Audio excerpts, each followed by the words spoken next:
Okey, Kemboja juga merupakan antara rakan dagang ataupun mempunyai hubungan bilateral yang penting kepada Malaysia, bukan sahaja sebagai sebuah negara anggota ASEAN dan juga rakan serantau, tetapi apa yang penting adalah bagaimana Kemboja ini boleh membuka ruang dan juga peluang pelaburan ekspor dan juga import untuk negara kita. Dan pastinya juga dapat diteruskan dengan hubungan baik sedia kala di antara kedua negara. Kita juga ingin sebenarnya bawakan juga perhatian kepada lawatan Yang Amat Perdana Menteri ke negara China. Bersama kami pagi ini secara dalam talian. Selamat pagi kepada Profesor Dr. Siva Murugan Pandian yang juga sebenarnya sering bersama kami di studio malangnya. Pagi ini Prof berada di kampus kerana telah pun ada komitmen tugas lain. Terima kasih Prof dalam kesibukan Prof tetap juga meluangkan masa bersama kami. Apa khabar Prof?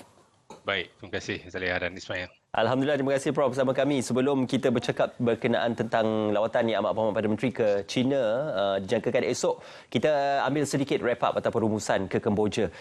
Dua negara ini berada dalam satu kerangka lembayung yang sama, iaitu ASEAN. Tetapi yang pentingnya adalah apa yang boleh dimanfaatkan oleh hubungan antara Malaysia dan juga Kemboja. Bagi saya, lawatan Perdana Menteri, kalau kita perhatikan, ini yang ketujuh. Sudah pastilah setiap lawatan itu ada memberikan maksud dan makna secara konstruktif dan juga substantif, bukannya bersifat simbolik semata-mata. Sudah pasti dalam konteks hubungan Malaysia-Kemboja, kita melihat bagaimana satu ketika dulu kita melihat kepada hubungan CLMV, Kemboja, Laos, Myanmar, Vietnam, dan bagaimana di peringkat serantau, hubungan bilateral, multilateral ini penting untuk mengembangkan persoalan bukan sahaja dari sudut ekonomi, bukan saja dalam soal perniagaan, tetapi juga soal keselamatan, kedaulatan negara, dan bagaimana perairan di peringkat ASEAN juga penting untuk memastikan hubungan keserasian, keintiman itu dapat dipertahankan agar di peringkat serantau, jika sekiranya dapat diperhebatkan, dipereratkan, maka itu juga akan memberikan nilai tambah kepada apa saja yang boleh berlaku dalam peringkat hubungan kedua buah negara. Bagi saya,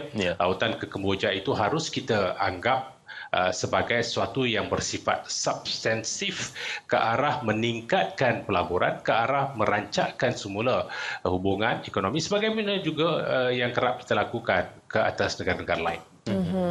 Prof. Doktor juga perhatian diberikan kepada lawatan Perdana Menteri ke China dijangka akan ke Hainan terlebih dahulu sebelum ke Beijing. Pastinya skop yang banyak selain daripada hubungan bilateral, banyak juga barangkali kerjasama perdagangan khususnya dalam bidang otomotif yang barangkali dinanti-nantikan oleh pemain industri. Apa yang Prof. Doktor lihat akan menjadi tumpuan untuk lawatan PM nanti? Saya rasa kita harus melihat ini merupakan salah satu titik sejarah di antara kedua-dua pemimpin yang baru saja menerajui negara masing-masing. Di negara kita, Datuk Seri Anwar mengambil alih teraju pimpinan negara.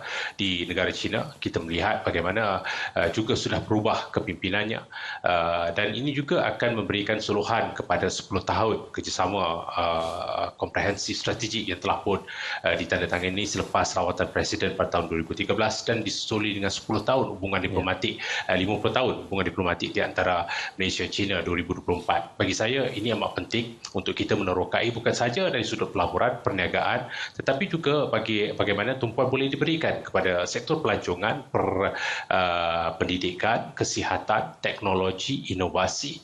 Kesemua itu akan memberikan satu perubahan yang besar dalam konteks pertemuan di antara kedua-dua pemimpin negara di antara Malaysia dan China. Bagi saya harus kita lihat bagaimana negara China bersedia untuk menerima seorang Perdana Menteri baru dalam konteks negara Malaysia dan bagaimana hubungan ini bukan baru sebenarnya Zaliha dan Ismail. Kalau kita perhatikan 2018 ketika ada pemimpin cuba untuk menghentikan hubungan yang pernah dibina oleh Datuk Seri Najib, bagaimana kini Datuk Seri Anwar muncul semula dan juga pada tahun 2018 Datuk Seri Anwar sendiri pernah menjadi pengimbang ketika itu untuk memastikan mampu untuk memberikan keyakinan, kepercayaan ke atas hubungan China dan Malaysia. Apatah lagi, Malaysia merupakan antara rakan strategik, rakan penting yang telah memberikan sumbangan hampir 910 bilion ringgit dalam konteks rakan dagangan di antara Malaysia dan China. Jadi bagi saya lawatan ini sangat penting dan sudah pasti kita harus melihat keupayaan Datuk Seri Anwar sendiri dengan menggunakan bahasa diplomasi untuk mengeratkan hubungan di antara China dan Malaysia supaya China akan terus kekal menjadi pelabur penting. China akan terus menarik sokongan dari sudut pelancongan, dari segi pendidikan pelajar, dari segi sektor kesihatan juga, dan juga kita harus boleh belajar dari sudut perubahan teknologi termasuk dari sudut automobil, dan kesemua ini saya percaya antara pelaburan penting untuk tahun ini. Ya. Prof, China ini sebuah negara yang dicemburui oleh negara global kerana ia antara negara kuasa utama dan juga kuasa besar ekonomi dunia. Malah akan ada blok yang akan menjebelahi China dan akan ada blok yang cuba untuk memusuhi China. Jadi ini persoalan penting. Apakah kalau kita meneruskan hubungan diplomatik dengan China, tidakkah akan ada ketegangan dengan negara-negara lain ataupun mungkin dengan blok-blok lain yang mungkin tidak sebulu atau tidak bersetuju dengan apa yang dibawa oleh China? Bagi saya, dalam konteks negara kita, apa yang akan dilakukan oleh Datuk Seri Anwar adalah untuk memastikan bahawa kita tidak berpihak kepada mana-mana pihak. Kita akan mengambil pendekatan tengah-tengah, dan bagaimana pendekatan itulah yang akan memberikan cerminan kepada hubungan diplomatik di antara Malaysia dan China, dan bagaimana akan ada negara yang melihat seolah-olah kita berpihak kepada satu blok. Walhal Datuk Seri Anwar juga dilihat mesra kepada negara barat sebelum ini, negara Asia Tengah, dan juga di peringkat serantau. Jadi bagi saya, Datuk Seri Anwar boleh menjadi jurucakap dalam konteks negara Islam, negara membangun, negara yang sedang pesat bergerak ke arah hubungan yang penting untuk dipertahankan dari sudut keselamatan dan kedaulatan. Jadi dari segi personaliti beliau sendiri dengan gaya kepimpinan yang sentiasa menggunakan pendekatan rundingan dan juga pendekatan yang menang-menang untuk semua, saya percaya beliau mampu untuk menjadi titik pengantara antara kesemua blok yang lain, dan bagaimana hubungan mesra di antara Malaysia dan China ini juga boleh memberikan cerminan kepada hubungan Malaysia dengan negara-negara lain. Dan selama ini jika Datuk Seri Anwar dilihat mesra kepada negara barat, sudah pastilah lawatan ini penting untuk menunjukkan bahawa bagaimana beliau menghargai kedudukan China sebagai rakan strategik, dan sudah pastilah bahasa diplomasi yang kerap beliau gunakan itu akan menjadi penggerak, pencetus kepada perubahan baru di antara Malaysia dan China. Bagi saya, mana-mana blok sekalipun sudah pasti akan mencemburui apa yang sedang dilakukan, dan itu tidak dapat kita elak dalam konteks sebagai sebuah negara yang sedang pusat bangun, dalam konteks serantau sekalipun. Apatah lagi kita juga sedang bersaing dengan negara seperti Indonesia, Filipina, Singapura. Sudah pastilah kita memerlukan seorang pemimpin yang ada karisma, reputasi, kewibawaan untuk menjadi jurucakap dan juga menarik dan juga merancakkan semula sektor dalam negara, dan itulah yang saya rasakan beliau cuba lakukan untuk melihat kunjungan ini bukan semata-mata bersifat simbolik tetapi ada substansinya, dan bagaimana itu secara konstruktif akan membina dan juga memberikan satu cerahan kepada apa yang telah kita lakukan sebelum ini. Dan blok-blok lain sudah pasti akan merasai apa yang sedang dilakukan oleh Malaysia, dan bagi Malaysia kita perlu untuk mengeratkan hubungan di peringkat serantau global supaya perkembangan itu akan membawa semula hasilnya kepada dalam negara. Prof Doktor, bagaimana pula komen Prof Doktor sebagai seorang pemerhati ataupun seorang penganalisis yang neutral bila mana setiap kali lawatan Perdana Menteri akan kalau boleh saya gunakan terma dissect, bagaimana ia berbeza dengan lawatan Perdana Menteri yang sebelum ini? Bagaimana ini harus dinilai oleh Yang Amat Perdana Menteri? Kerap kali apa sahaja dilakukan oleh pentadbiran hari ini akan dibandingkan dengan pentadbiran sebelum-sebelumnya. Itu tidak dapat dielak. Itu adalah usaha untuk mengurus persepsi. Tapi yang penting adalah daripada lawatan-lawatan ini, kunjungan yang dilakukan sebenarnya bertujuan untuk memberikan keyakinan, kepercayaan walau jumpa sesiapa sekalipun.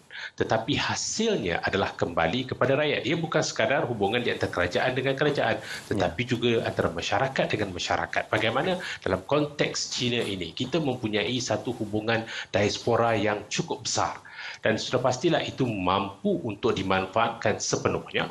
Dan bagi saya bukan sekadar melihat kepada 910 bilion dagangan yang telah kita rangka di antara Malaysia China tahun lepas, tetapi melangkaui nilai itu adalah usaha untuk memastikan kunjungan-kunjungan seperti ini mampu untuk membawa kita ke masa depan yang lebih baik. Okey, Prof, saya suka untuk menyentuh berkenaan kepada spesifik kepada isu yang mana memungkinkan untuk menguntungkan negara kita dan juga menguntungkan kedua negara. Isu berkenaan tentang kemasukan pelancong Cina ke Malaysia dalam menyokong industri pelancongan tempatan, isu mungkin pembinaan infrastruktur yang juga melibatkan syarikat-syarikat infrastruktur daripada China dan juga isu My Second Home yang juga melibatkan imigran ataupun yang melibatkan pembeli-pembeli tanah dari China. Jadi ini akan memberi suatu tumpuan kepada lawatan Yang Amat Berhormat Perdana Menteri untuk mungkin melihat apakah antara perubahan-perubahan baru dan juga cadangan-cadangan baru dalam beberapa isu yang seringkali dibangkitkan dalam hubungan Malaysia dan China, Prof. Ya, bagi saya akan pecahkan pada tiga. Pelancong ini pelancong yang biasa. Yang kedua adalah dari sudut pendidikan. Yang ketiga adalah dari sudut perniagaan. Ketiga-tiga ini merupakan kelompok yang besar yang mempunyai kecenderungan untuk memberikan keyakinan dan kepercayaan. Dan sudah pastilah lawatan kali ini, tumpuan Perdana Menteri adalah untuk memastikan mampu untuk menarik semula kelompok ini dan juga memastikan Malaysia kekal menjadi rakan dagangan, rakan yang boleh dipercayai, rakan yang akan mampu memberikan satu impak kerjasama yang baik secara komprehensif. Jadi kita tidak sekadar melihat kepada hubungan yang lepas, tetapi bagaimana untuk bergerak ke hadapan. Sudah pastilah kita juga mahu meningkatkan dari unsur sains, teknologi, inovasi yang sedang berkembang pesat di negara China. Bagaimana itu juga akan membawa kembali satu pendekatan baru dalam konteks negara kita. Perubahan pembaruan seperti inilah yang harus kita lihat sebagai isu besar yang bakal mendominasi hubungan di antara China dan Malaysia selepas ini. Dan saya percaya Perdana Menteri akan menggunakan kesempatan perjumpaan, pertemuan dengan beberapa pemimpin tertinggi kerajaan negara China untuk membolehkan ia dapat diatasi. Kalau sebelum ini dari sudut infrastruktur pembangunan sahaja diberikan tumpuan, tetapi sudah pastilah selepas ini ianya akan bergerak ke satu sudut yang berbeza. Dan sebab itu saya rasakan tumpuan kali ini sangat penting bagi Malaysia, bagi China, kerana selepas 2018 kita melihat ada kedudukan yang agak unik dengan COVID-19 dan sebagainya. Tapi selepas ini, bagaimana pertemuan ini mampu untuk memastikan kepercayaan yang dibina di antara kedua-dua pemimpin itu akan turut dirasai oleh masyarakat kedua-dua negara dan diaspora itulah yang saya rasakan perlu dipertingkatkan. Apatah lagi hari ini kita melihat terlalu ramai pelajar sudah menjadi tumpuan tarikan ke UA ataupun industri swasta, industri awam. Dan sudah pastilah kita juga melihat kepada sektor kesihatan bagaimana dari sudut inovasi teknologi itu penting, perlu kita terokai dan mungkin itulah yang perlu kita lihat sebagai satu perubahan besar selepas ini. Okey, baik, satu perkongsian yang menarik dan juga konklusif. Terima kasih diucapkan kepada Prof. InsyaAllah kalau ada kesempatan kita menginginkan Prof berkunjung ke sini, lebih mudah kita bersua muka berbicara. Terima kasih, Prof. Terima kasih, Prof. Dan itu yang sempat kami bualkan bersama Profesor Dr. Siva Murugan Pandian yang merupakan penganalisis politik juga dari Universiti Sains Malaysia. Kita ingin bawakan sebenarnya juga kembali